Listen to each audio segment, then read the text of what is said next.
Scarlett 2 का plant है मेरे पीछे, तो इसमें 50-60 पेटी का माल लगा होगा, मगर हमने इसको थीन करके हम 7-8 पेटी का माल रखेंगे। ये भी 19-20 mm के आसपास पहुंच चुका फ्रूट है, ये 19 mm का हो चुका है। इसको लगा के देखें तो ये जो हमने इसमें सिंगल फ्रूट। बागवान साथियों नमस्कार, मैं डिंपल पांचटा आज एक बार फिर से फेसबुक लाइव के माध्यम से आप लोगों से जुड़ा हूं। जैसा कि आपको मैंने कल भी बताया था कि आज से हमारे बगीचे में फ्रूट थिनिंग का कार्य शुरू हो गया है। फ्रूट थिनिंग का महत्व हम सबको समझना पड़ेगा कि कितनी ज़रूरी है फ्रूट थिनिंग। अगर आपको रेगुलर फसल लेनी है, आपको इस बात का लालच नहीं करना है कि मेरे सेब इस बार लग गए हैं और अगली साल लगे ना लगे, क्योंकि जैसा कि आपको पता ही है कि यूनिवर्सल कार्टन प्रदेश सरकार ने इस साल लागू कर दिया है। तो चैलेंजेस भी हमारे लिए आने हैं, क्योंकि जूझना हर चीज़ से किसानों को पड़ता है। तो जो फ्रूट थिनिंग है उससे आप क्वालिटी भी इंक्रीज करेंगे अपनी, और हर साल जो एक साल सेब लगते हैं दूसरी साल नहीं लगते हैं, तो उस क्रॉप और ऑफ ईयर को आप ख़त्म भी कर सकते हैं। और वो चीज़ें तब ख़त्म होगी जब आप लोग फ्रूट थिनिंग की ओर जाएंगे। आपके चाहे छोटे बगीचे हैं चाहे बड़े बगीचे हैं, चाहे छोटे पौधे हैं चाहे बड़े पौधे हैं, सेब है चाहे नाशपाती है चाहे प्लम्स है, तो कोई किसी भी तरह का फल अगर आप पैदा करते हैं तो उसमें फ्रूट थिनिंग का सबसे ज़्यादा महत्व होता है। हमें ध्यान क्या रखना है, एक तो हमें ये ध्यान रखना है कि फ्रूट थिनिंग करनी कब है हमें और कैसे करनी है। फ्रूट थिनिंग हमें तब करनी है जब हमारा बड़े वाला दाना 20 mm से ऊपर ना हो। अगर आपका सेब एक बार 20 mm की डाइयों को क्रॉस कर गया तो उसके बाद आपका फ्रूट थिनिंग का औचित्य नहीं रह जाता है। पेटल फॉल के बाद से आप शुरू कर सकते हैं फ्रूट थिनिंग का कार्य, क्योंकि मैं भी थोड़ा सा लेट हूँ लोअर हाइट में, मगर मैं कवर अप कर दूंगा, क्योंकि जो फ्रूट थिनिंग करने वाले हमारे भाई बंधु थे वो लेट हो गए।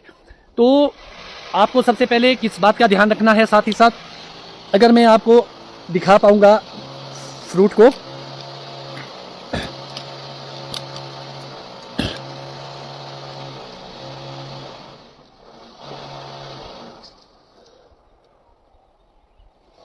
और ये जो मेरा फ्रूट है ये 19 mm का हो चुका है। और इसके साथ साथ हम दूसरे एप्पल को भी साथ में देखेंगे। अभी तक फ्रूट थिनिंग तो नहीं हुई है।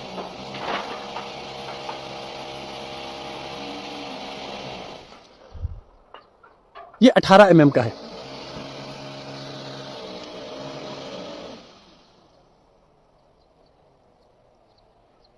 ये भी 18-18.5 mm है।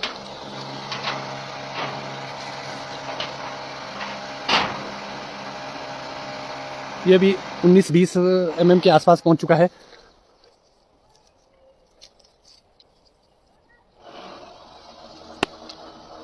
ये भी 18 mm। तो अगर हम ऐसे ऐसे देख रहे हैं तो ये भी लगभग 18-19 mm। तो जो हमारा बड़े वाला एप्पल है वो 18 से 19 mm तक पहुंच चुका है। कुछ छोटे भी है क्योंकि फ्लावर एक साथ नहीं आता, जो पहले फूल खिलेगा वो साइज में थोड़ा बड़ा रहता है और बाकी लेट आता है तो उसका साइज कहीं ना कहीं छोटा रहता है। इसके साथ साथ आपको थिनिंग करते हुए आपके पास कुछ इंस्ट्रूमेंट और है, वैसे आप खुद भी कर सकते हैं। अगर आपको नहीं करना तो आपके पास एक इस तरह की फ्रूट थिनिंग डिश, इसे आप 100% तो कारगर नहीं बताऊंगा मैं, मगर काफ़ी हद तक आपको पता लग जाएगा कि जो वुड की थिकनेस है उसके आधार पर फ्रूट की कैपेसिटी निर्धारित करती है। तो अगर हम इसको लगा के देखें तो ये जो वुड प्रोड्यूस हुआ है ये 22 mm के आसपास है। अगर हम देख रहे हैं 22 के पास F23, तो इस ब्रांच के ऊपर लगभग 23 फ्रूट होने चाहिए, मगर हम इसको 23 तो नहीं रखेंगे, थोड़ा सा कम करेंगे, क्योंकि क्रॉप आप देखेंगे कि क्रॉप लोड बहुत ज़्यादा है। इसके साथ साथ आपको क्या ध्यान रखना है कि आप जब काटे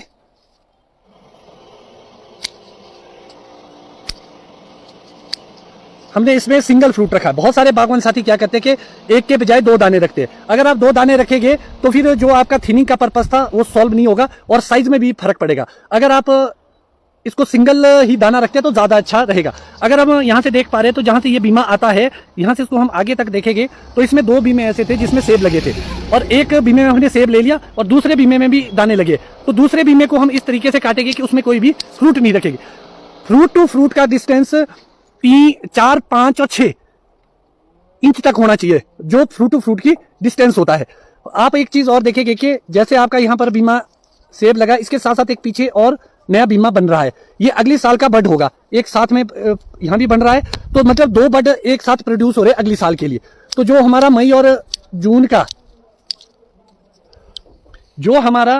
और जून का महीना रहता है, उसमें बड फॉर्मेशन होती है ज्यादातर अगले साल के लिए। इसीलिए हम बोलते हैं कि भाई आपको लाइट पेनिट्रेशन की ओर जाना चाहिए, या आप जो न्यूट्रिशन वगैरह ऐड करते हैं अपने ऑर्चर्ड में, तो वो कहीं ना कहीं प्रिजर्व रहता है और बीमे को मैच्योर करता है। तो आपको बीमा मैच्योरिटी की ओर जाना है। अगर मैं इस प्लांट की बात करूं, ये वाला प्लांट, ये स्कारलेट 2 का प्लांट है मेरे पीछे, तो इसमें अगर मैं एफडी के हिसाब से बात करूं तो इसमें जो दाने लगे होंगे वो बहुत ज्यादा लगे हैं। वो इतने लगे होंगे कि मुझे लगता है कि इसमें शायद 50-60 पेटी का माल लगा होगा। मगर हमने इसको थीन करके मुझे लगता है कि इसमें हम 7-8 पेटी का माल रखेंगे। 7-8 पेटी का मतलब अगर हम सिंपल शब्दों में बताऊं, 200 के हिसाब से भी रखेंगे, 7 दूनी 14-1500 के आसपास हम इसमें फ्रूट रखेंगे, दाने। और दूसरी एक अच्छी चीज क्या होती है फ्रूट थिनिंग करते हुए, जब आप अभी करते हैं तो आप देखेंगे कि जो डैमेज फ्रूट है, कोई कीड़े ने खाया है, किसी में थोड़ी रस्टिंग है किसी वजह से आई हुई, उसको भी आप अभी कट डाउन कर सकते हैं, जिससे आपके जो आगे बी ग्रेड है वो नहीं आएगा। एक और महत्वपूर्ण चीज मैं देख रहा था, अभी हमने जितनी भी फ्रूट थिनिंग की है उसमें कीड़ों का प्रकोप, तो कीड़ों का प्रकोप अगर मैं देख पा रहा हूं तो मुझे एक फ्रूट यहां पे दिखा अभी, और 2-3 फ्रूट और दिखे। ये देखिए, आपको यहां भी दिखेगा कि ये सुंडी खाने लगी है, और ये आजकल का ही समय होता है जब सुंडी सेब को खाती है। जो जिस तितली की बात मैं आपसे पहले भी कर रहा था, हेलिकॉल अल्मजीरा, तो जो वो तितली आती है व्हाइट कलर सी संध्या के टाइम में, वो इसमें एग लेइंग करती है। तो जो एग लेइंग करती है तो वो हर दूसरे फूल में लगभग अंडा देते हुए जाती है, और वो हैच हो चुके हैं, और इन्हीं कीड़ों के बाद में जाके तितलियां बनेगी। तो ये एक जीवन चक्र है इसका। तो अब ये देखना पड़ेगा आपको कि क्या आपको यहाँ पर इंसेक्टिसाइड की स्प्रे करनी है कि नहीं करनी है। मेरा अपना मानना है कि अभी जब फ्रूट थिनिंग हो रही है तो मैं इनसे भी जायजा लूंगा कि आपके पास कितने ऐसे फ्रूट मिले जिसको कीड़े ने खाया था। कहीं ऐसा तो नहीं कि मुझे यहाँ पर 2-4-5 फ्रूट मिले और हमने इंसेक्टिसाइड की स्प्रे कर दी, उससे हम माइट को भी बढ़ावा देंगे, अपने इन्वायरमेंट को भी खराब करेंगे, और बीमारियों को ज्यादा बढ़ावा देंगे, माइट भी ज्यादा फैलेगी। तो हमें यह देखना पड़ेगा कि भाई कितनी मात्रा में कीड़ों ने खाए हैं, क्या हमारे को स्प्रे की ओर और आपके पास ऑप्शन ये भी है, मैंने ये देखा कि गौमूत्र और लस्सी वगैरह की अगर आप स्प्रे करते हैं तो उससे भी कीड़ा अवॉइड होता है, दूर रहता है सेब से। जैसे फ्रूट थोड़ा बड़ा हो जाएगा फिर वो खा नहीं सकता इसको, फिर वो खाता नहीं है वैसे। तो आपको ये देखना पड़ेगा कितनी तादाद में आपको डैमेज कर रहा है इंसेक्ट, और या तो आप नीम ऑयल का इस्तेमाल कर सकते हैं, सिंपली ऐसी चीजों का इस्तेमाल करें जिससे हमारे इन्वायरमेंट पे फर्क ना पड़े, या जो एक सिस्टम है प्रीडिटर का, अगर आपने अभी प्रीडिटर मार दिए तो आगे आपको ज्यादा कीड़ों की समस्याओं से जूझना पड़ेगा।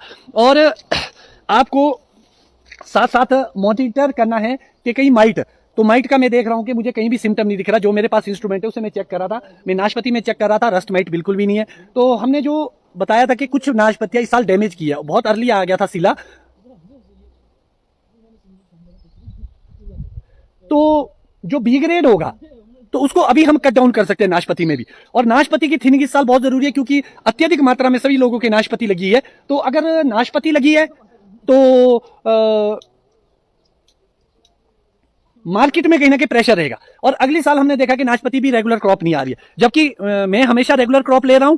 तो उसके पीछे का रीजन है कि हम फ्रूट थिनिंग की ओर जा रहे हैं। हर साल फूल आता है, हर साल नाशपाती भी लग रही है और सेब भी लग रहा है। लास्ट ईयर थोड़ी सी मौसम की मार जरूर पड़ी कि थोड़े लीव्स ज्यादा आए कुछ पोर्शंस में, कुछ प्लांट्स में, तो कोई इशू नहीं, जो बाकी जगह आया उसने कवर अप कर दिया। मैंने अपने उसमें ये देखा कि हमारी जो क्रॉप और ऑफ ईयर है उसमें मेरा 300 से 400 पेटी का लॉस रहता है।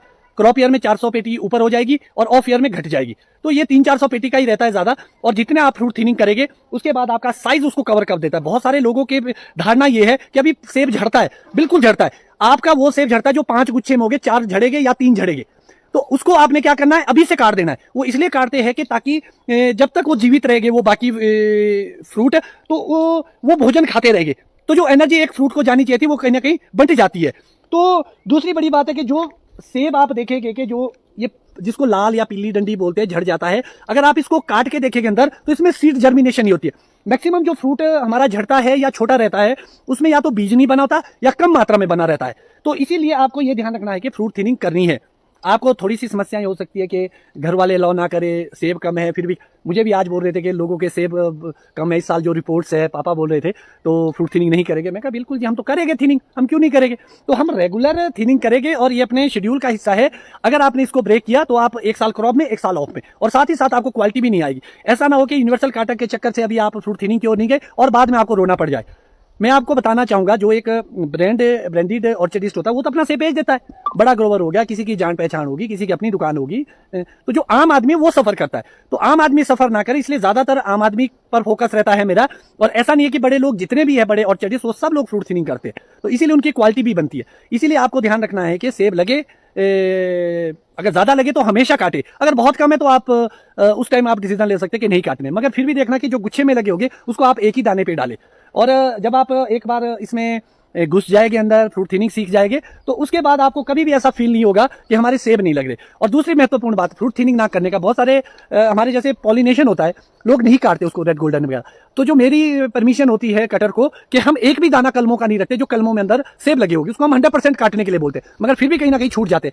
होता क्या है, बहुत सारे फार्मर, आप लोग भी हो गए, आपके साथ भी ऐसा होगा, या मुझे भी बहुत मैसेज आए कि फूल आया था वो तो पॉलिनेशन ही नहीं टिका, उसमें फ्रूट ही सेट नहीं हुआ। उसका बहुत बड़ा रीजन क्या है? उसका बहुत बड़ा रीजन ये है कि जो एनर्जी थी वो आपके फूल में थी ही नहीं। जैसा कि आपने इस साल भी देखा होगा, बहुत सारे बागवान साथी परेशान हुए कि फूल आए सेब टिके नहीं। उसका बहुत बड़ा रीजन है कि लास्ट ईयर आपके लीफ फॉल बहुत अर्ली हो गया था, सेकंड टाइम आपके पत्ते आए, सेकंड टाइम आपके फूल आए। इस साल फूल आया मगर उससे क्या हुआ, वो वीक था, उसके अंदर एनर्जी नहीं थी, जान ही नहीं थी, तो इस वजह से फ्रूट सेटिंग नहीं हो पाई। यही चीज रेड गोल्डन और पॉलिनेशन के साथ होता है। जब आप रेड गोल्डन या पॉलिनेशन को कट डाउन करते हैं तो उसको पूरी तरह काटे, कलमों को, जो प्लांट है उसमें सेम प्रैक्टिस अपनाए आप। और अगर आप फ्रूट केमिकल थिनिंग की बात करें, बड़े पेड़ है हम नहीं काट सकते, तो मैं आपकी जानकारी के लिए बताना चाहूंगा, नौनी विश्वविद्यालय के द्वारा जो प्लेनोफिक्स की रिकमेंडेशन आती है, आप उस ओर भी जा सकते हैं। और इसके लिए आप हॉर्टिकल्चर विभाग, केवीके, नॉन यूनिवर्सिटी, उनसे कांटेक्ट कर सकते हैं कि किस मात्रा में डालें। और जो अमूमन प्रैक्टिस है, या जो मैंने भी सुना है साइंटिस्टों के माध्यम से, तो 45 ml के आसपास वो रिकमेंड करते हैं 200 लीटर पानी में। उससे आप पूरे पौधे में स्प्रे करके भी फ्रूट थिनिंग कर सकते हैं। बाकी कोई ऐसे थिनिंग एजेंट आते नहीं है जो अभी कारगर है, विदेशों में चलते हैं। तो आपको फ्रूट थिनिंग, और हमें ये भी देखना पड़ेगा कि क्या आने वाले समय में हमें फ्रूट थिनिंग एजेंट की जरूरत है, ऐसी कोई टेक्नोलॉजी है जिससे फ्रूट थिनिंग हो जाए, क्योंकि लेबर कॉस्टिंग भी तो हमने कम करनी है। तो इसके लिए हमें प्रयासरत रहना पड़ेगा, और रेगुलर हम नौनी के माध्यम से भी ये बात रख रहे कि और टेक्नोलॉजी होगी कोई, उस पर भी काम किया जाए। तो सब कुछ साइंटिस्टों ने करना है, हमारी नौनी यूनिवर्सिटी ने करना है। यूनिवर्सिटी किसी की नहीं, आपकी हमारी सबकी है, हम सबके लिए बनी है, हम सबसे चलती है। तो आपको फ्रूट थिनिंग का महत्व समझना पड़ेगा। इसके साथ साथ आपको ध्यान रखना है कि जो आप ऑर्चर्ड मैनेजमेंट करें आजकल, खासतौर पर क्लीनिंग को लेकर घास बहुत हो गया, तो मेरी आपसे गुजारिश रहेगी कि तौलिए का अंदर का ही घास निकाले और बाहर का रहने दे। उसके पीछे का रीजन है कि जो ये इंसेक्ट है ये नीचे रहते हैं कीड़े, अगर आप उनका भोजन काट देंगे तो ये सारे ऊपर चढ़ जाएंगे पेड़ों में, तो डैमेज ज्यादा करेंगे। इसीलिए आपको ये ध्यान रखना है कि घास कितनी मात्रा में काटे, उनका भोजन नष्ट ना करे, एक सिस्टम को बनाए रखे। रिंकू ठाकुर जी का क्वेश्चन है कि भाई नाशपाती झड़ जाएगी, होती है ड्रॉपिंग, मगर उसके बाद भी फ्रूट थिनिंग करनी है आपको सिर्फ दिल रखना है, आप काटिए। मैं आपको आश्वस्त करता हूं कि आपकी पेटियों में फर्क नहीं आएगा, इवन साइज और क्वालिटी और इंक्रीज होगी। ये हमारा मिथ्या है कि नाशपाती बहुत झड़ती है, एक्चुअल में झड़ती इसलिए है कि लगती ज्यादा है, इसलिए आपको दिखती है। कोई ऐसा बीमारी नहीं जिसमें उसमें 6 नाशपाती टिकी नहीं होगी। आप बोलेंगे कि झड़ती है, तो झड़ेगी तो तब ना जब लगेगी, जब लगेगी नहीं तो झड़ेगा क्या। तो इसलिए आपको ध्यान रखना है कि ये झड़ने का अपने माइंड से निकाल दे कि बहुत झड़ती है, आप फ्रूट थिनिंग की ओर जाए, नाशपाती में और ज्यादा करे। बहुत ज्यादा हो जाएगी तो लगेगी तो पौधे भी टूटेंगे, साइज नहीं आएगा, रस्टिंग आएगी, और एक टहना दूसरे टहने के ऊपर बैठ जाएगा, हवा से जब हिलेगा तो नाशपाती में रस्टिंग आ जाती है। Pradeep Bhardwaj ji thank you sir, Amar ji thank you.